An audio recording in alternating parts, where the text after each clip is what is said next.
Which one should you get, the Galaxy S21 Ultra or the iPhone 12 Pro Max? I've been switching between these two phones in the past 2 weeks or so, and here are my thoughts on the best big phones around. First, let's start talking about the design, because these two phones are big yet different. The Galaxy S21 Ultra, which we have here, is in the black matte version, and the iPhone here is in the gold with also a matte finish.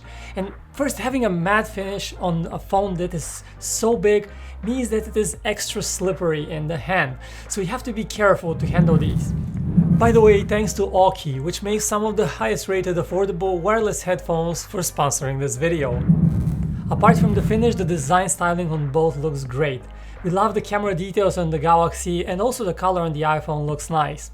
Now, there are some differences in terms of how heavy they are. The Galaxy definitely feels heavy and not as well balanced. Especially the top part where the camera is, the phone feels very top heavy, which is a bit surprising, especially if you're used to a regular phone.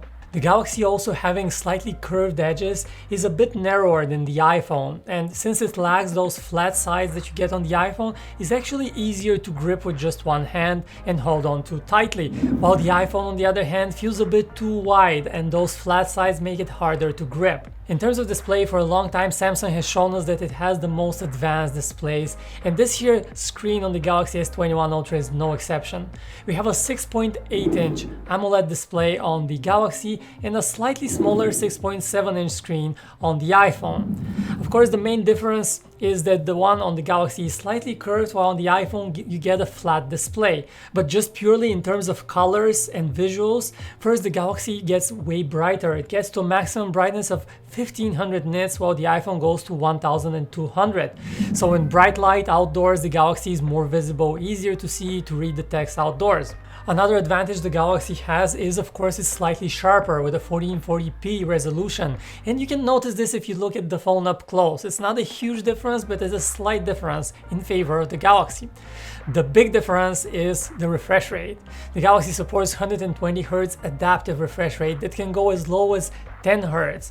So when you're not actively scrolling, it goes to 10 Hz, which is more efficient for the battery, but when you're using it, you want to get that smooth scrolling effect, you get the full 120 Hz. The iPhone, on the other hand, can only run at 60 Hz, and that difference is particularly noticeable when you switch from the one to the other. Maybe not so much if you're just used to a 60 Hz display, but definitely very noticeable otherwise. And of course, let's also mention the notch. The iPhone has that big notch, which right now is kind of hidden by that wallpaper, but once you start playing games or watching videos, it definitely gets in the way. While the Galaxy has this very discreet, very tiny punch hole camera design that looks good and far less obstructive for video watching and gameplay. And speaking of the notch, we have to also mention Face ID, which is a great secure face recognition technology. The Galaxy lacks that 3D face recognition. It has regular image-based face recognition, but the main way to unlock your Galaxy would be via fingerprint scan. And the Galaxy features a newer second generation ultrasonic fingerprint scanner that is, we're happy to say, much faster and much better to use than on previous Galaxies. Okay, let's jump to the important stuff, the cameras. Phone makers these days use cameras to differentiate their expensive phones and rationalize a very expensive purchase. And the number one reason that makes the camera on the Galaxy S21 Ultra special is that lens right here. 10 times zoom, periscope lens, space zoom is back on the Galaxy, while on the iPhone you just get merely 2.5 times telephoto lens. So that's a huge difference in zoom quality, and we'll dive deeper into that just a little bit later. But first, let's talk about the overall general quality of the images. Now, the Galaxy features a 108 megapixel main camera sensor, but in reality it captures 12 megapixel images, so the file size stays reasonable and quality is very comparable between these two. The main difference would have to be in how wide the camera on the Galaxy is. It's wider than on most phones. That's 24mm focal distance compared to 26 on the iPhone. And this results in slightly different captures. Now you notice you get first the wider field of view, but images from the Galaxy also appear a slightly bit brighter usually. And I also noticed that whites on the Galaxy appear true white, while on the iPhone you always get a slight bit of yellow tint in the whiter colors.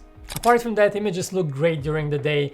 Both captures photos that have slightly oversaturated colors that look a little bit better than reality, but I guess that's a look that many people these days like and appreciate, and it's good for sharing on social media, so that's what you get on these two phones. Both phones also ship with 12 megapixel ultra-wide sensors that also capture very good looking photos. Now, you can also use these phones with their main cameras at night and in low light, and they both have automatic night modes. You have that automatic night mode on the iPhone, and you have the scene optimizer on the Galaxy, which kicks in when the light gets really dark. Now take a look at a few sample photos taken in low light between these two phones and notice the difference in detail, in color. Which one do you prefer? Let me know in the comments. But the one area where the Galaxy truly stands taller than the iPhone is with the zoom quality, of course. The 10x zoom periscope camera looks great. It captures clean photos, while images on the iPhone just lack that detail and are in no way comparable. Big win for the Galaxy here. And apart from the cameras, the other big difference between these two phones is just the operating system they run on. Of course, the Galaxy runs on the latest Android 11 platform, which is known for its great customization options.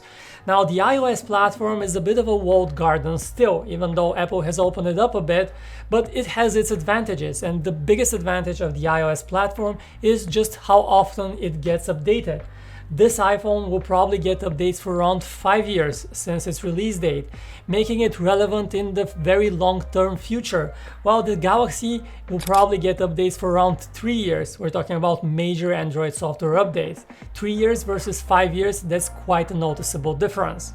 Both these phones also support 5G connectivity, also supporting millimeter wave 5G, and basically all sorts of 5G connectivity you can think of, you have support on these two phones.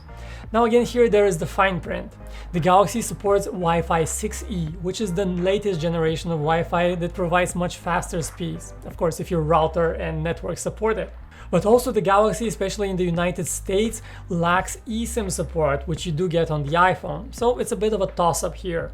Okay, if you're looking to buy a big phone like one of these two, you want that big battery and long battery life. So inside the Galaxy S21 Ultra, you have a massive 5000 mAh battery, while the iPhone has a much more modestly sized, around 3700 mAh battery.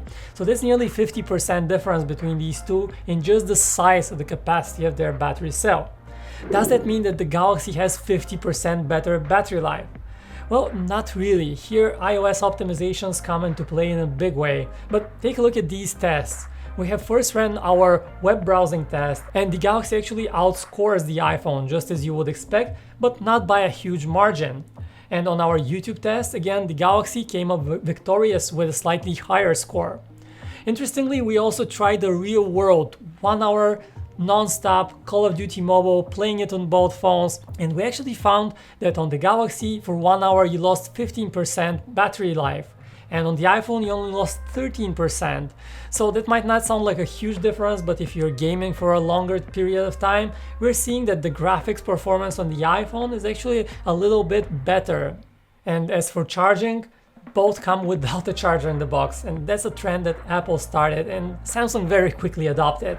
But if you want to buy a separate charger and you need one, you have a 20-watt fast charger on the iPhone and a 25-watt fast charger on the Galaxy. Interestingly, Samsung has nixed support for previously used 45-watt chargers, which used to be a little bit faster. So right now the top speed via wired charge is 25 watts.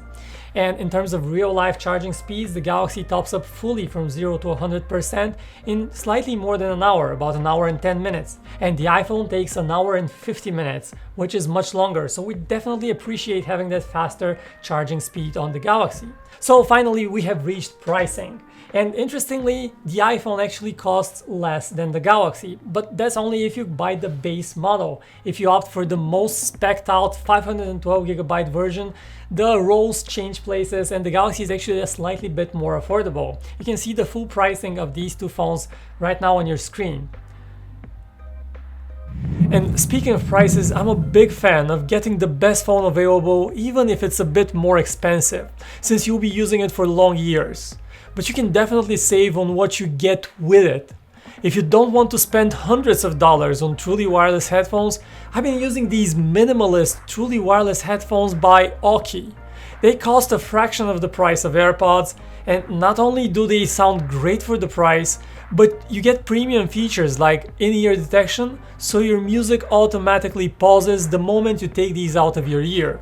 And ultra low latency, so you don't feel any disconnect when watching videos or playing games. These tiny buds also come with a case that holds 30 hours worth of charge, and it also supports wireless charging, so you don't have to go looking for a cable.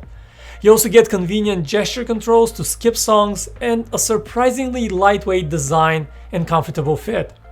With a great sound for the price and this nice minimalist design and black color, make sure to check the video description to this video to find a special discount code for the best deal on these already affordable wireless headphones by Aukey and save even more.